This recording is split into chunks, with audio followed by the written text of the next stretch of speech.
Did I really get ready just to film this video and then study for pharmacology after? Yeah, I did. Yeah, I did. My name's Gisette. I'm back with another video. I decided to film another video because I saw that my previous video, the tea on nursing school, did kind of well and it actually helped some people. So I thought I would hop on and do another video, this time on how to make a 91 on your Hesi exam. Yeah, the Hesi's a beast. Also, I forgot to mention to like and subscribe. If you want to keep seeing any like nursing content, then leave a comment down below and let me know what you'd like to see. And let's get into the video. So a few days ago, I was actually on Snapchat and a memory appeared on my, like 1 year ago today. And it was a picture of my Hesi score. So a few days ago was the 22nd of February. And so it says that I took the Hesi on February 22nd, 2019. And I actually did pretty well. So I thought I would hop on and share like what I did to prepare and my experience, because personally, I didn't have a lot of help. I didn't have a lot of help figuring out navigating the waters of the Hesi. I didn't even know how to sign up for the Hesi. It took me 3 months to figure that out. 3 months. So before we do anything, I am going to tell you the steps on how to sign up for the Hesi. So I'll quickly walk you through. I'm gonna link the Evolve website like right here somewhere.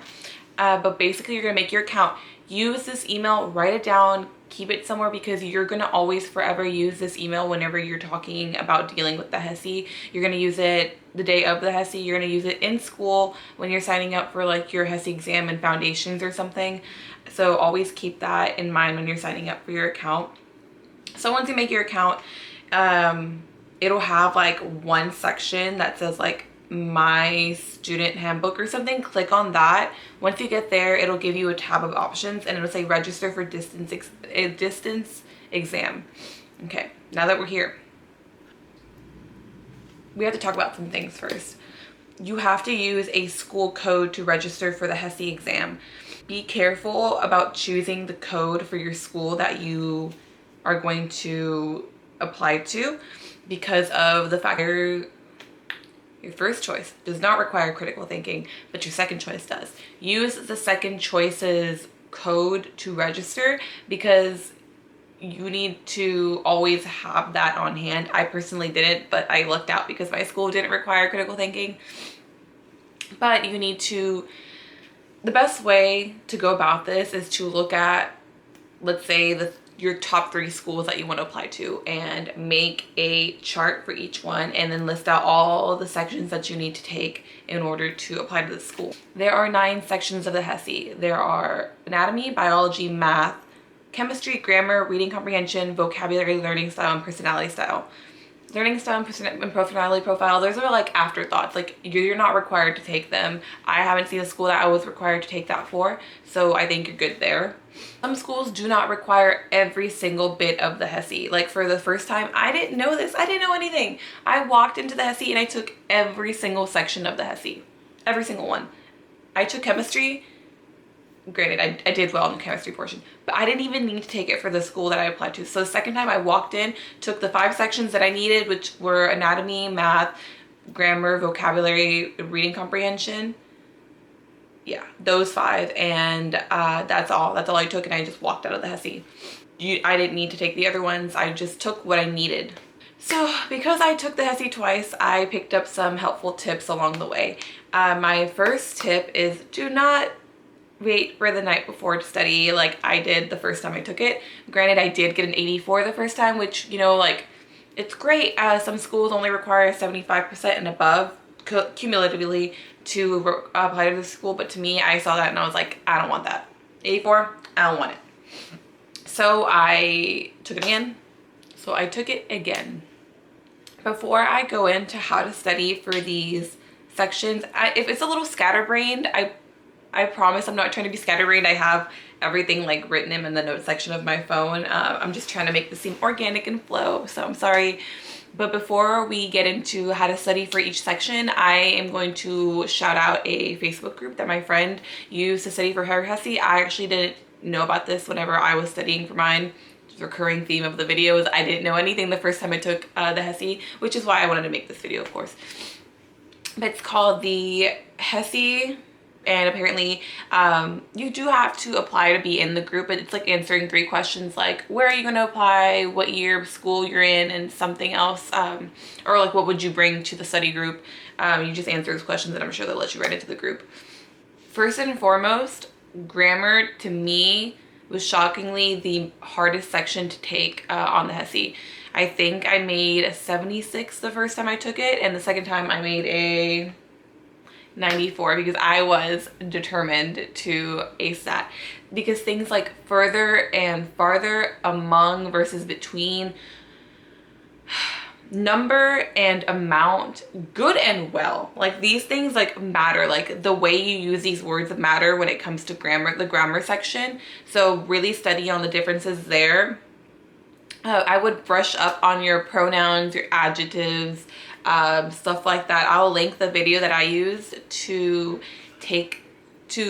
brush up on my skills down below, because I didn't know them. And so what happened with this one was like I basically ended up memorizing the definition of like a pronoun and then examples, and then when I walked into the Hesi they give you like dry erase boards, and before I even did anything I just sat down. I like started my test, obviously sat down and I wrote the definitions and examples for every single one of those definitions, and I would just refer back to my board every time I had a question I wasn't sure of. So that really helped out a ton. Anatomy is a funny subject because they're trying to cram 2 semesters of anatomy into 30 questions. Like, what? So my main tip here is stay broad. Do not try that cardiomyocytes make up the atria. Don't do it. Don't. I would stick to like, what does hemopoiesis mean? Blood cell formation. What does it, which one of these makes up the appendicular skeleton? And it'll be like, I don't know, arms will be an answer choice, and obviously appendicular skeleton, your extremities, so you pick that. You don't pick the sternum, you pick the extremities. For that, I would go into the anatomy and highlight the vocabulary. Make sure they have key terms here. Make sure you understand these key terms. Of course, this is, I think, the 2018 Hesi book. I think they might have like the 2021. Don't know if much has changed, but pick up whatever edition you feel comfortable with. I would recommend the newest edition that they have, just because they may have changed some vocabulary and such.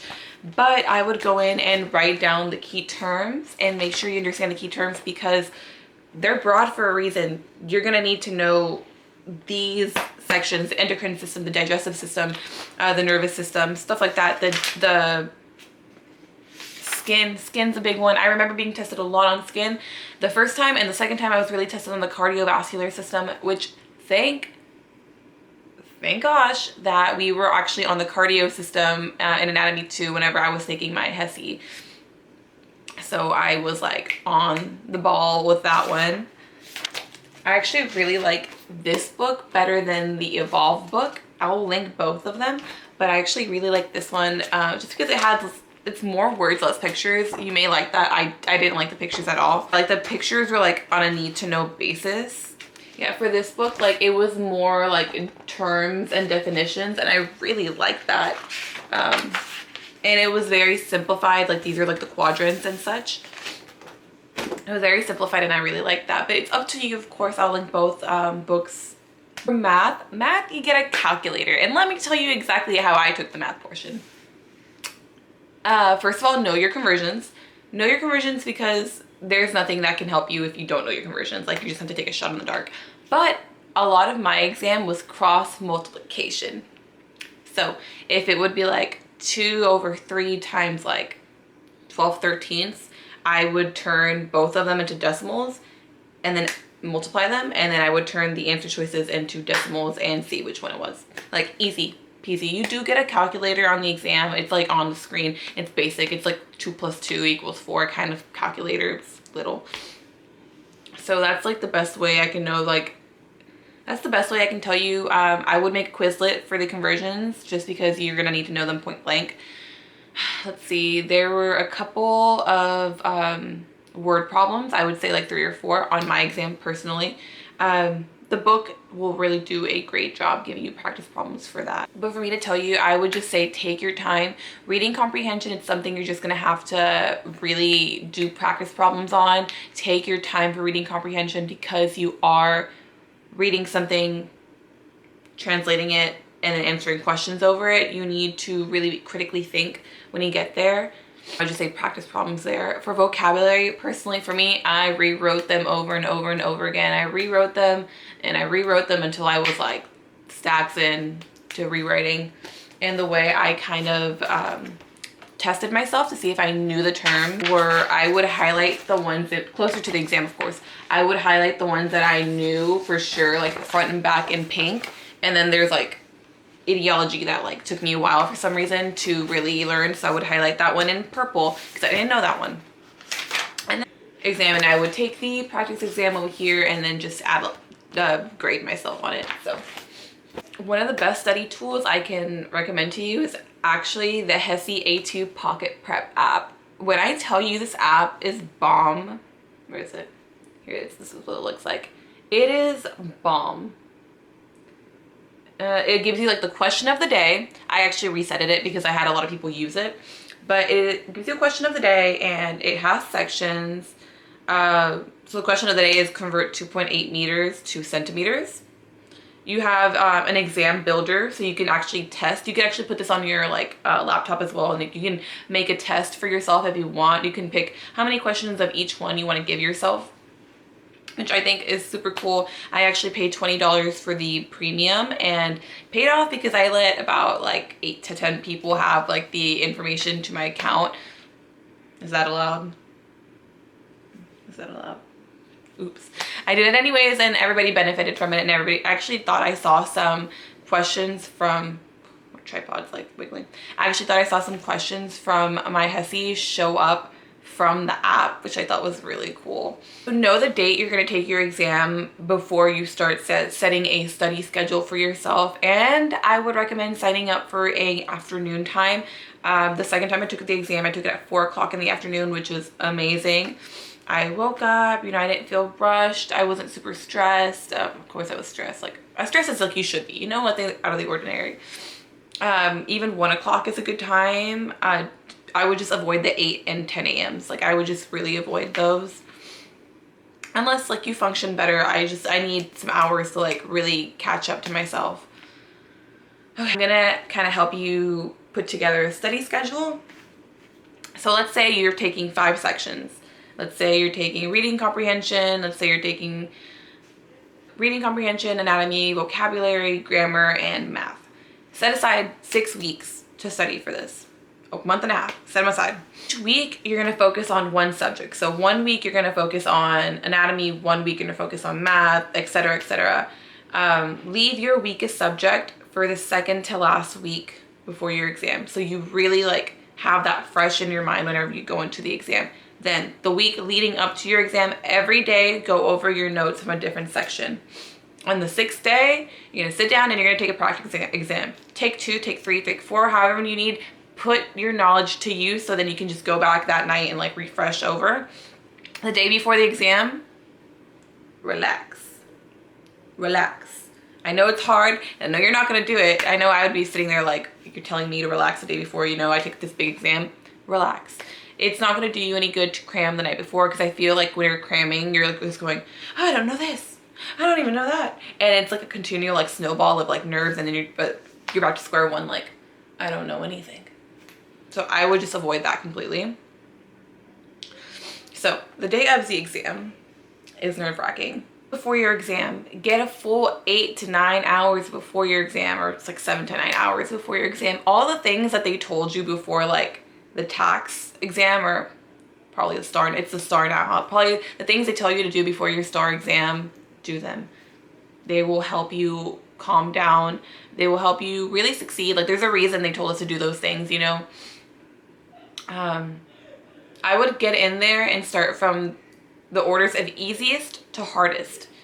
In my case, I went from grammar because like I was so set on doing really well on grammar. I went in there to grammar, and then I went in there and took vocabulary, And then I took reading comprehension, because to me, I'm very good at reading comprehension. So I went in there, took grammar, vocabulary, reading comprehension, math, and then I left anatomy for last. Yeah. I don't remember anatomy being that bad, to be honest. I know a lot of people really freak out and focus on anatomy. Don't do that. Give everything equal respect when it comes to study time, because it will show, it will reflect that you did that. You're done. This is like kind of like a side tip, like you don't really need to do this. But when you're done and you see your grade and you see that you got a 91, you're not gonna exit out of your exam. You're gonna get up, you're gonna go ask your proctor to print out your results, and then you're gonna take your results home with you so you can show everybody, post them on Snapchat, Instagram, whatever you will, because it'll take a couple days for your results to show up on Evolve. So I'm the kind of person that wants like instant gratification, so I'm gonna wanna have this. I mean, I still have this sheet of paper that was printed for me over a year ago, so I'm gonna wanna always have that with me. At the very end, if you wanna send your transcripts to other schools, like I did, it'll be, I think, $15 each, and you're gonna go to the same, you're gonna go to the same box you went to register. Instead of registering, you're gonna click request a transcript, and then you're just going to, I believe, print out the transcript request, fill it out handwritten, scan it, and send it to a certain email, and then send it to a certain email, and then they'll take care of like the rest of the processing for you. And that is it. I really hope that this video helped you guys. I hope you stayed till the very end. But yeah, I hope this goes well. If you want me to keep making some nursing videos, let me know in the comments down below what you would want to see from now on. Let me know your experience. Let me know any tips that you might have. Also put them in the down below. Share, help everybody. Help people, am I right? So yeah, that's it. Happy studying, guys.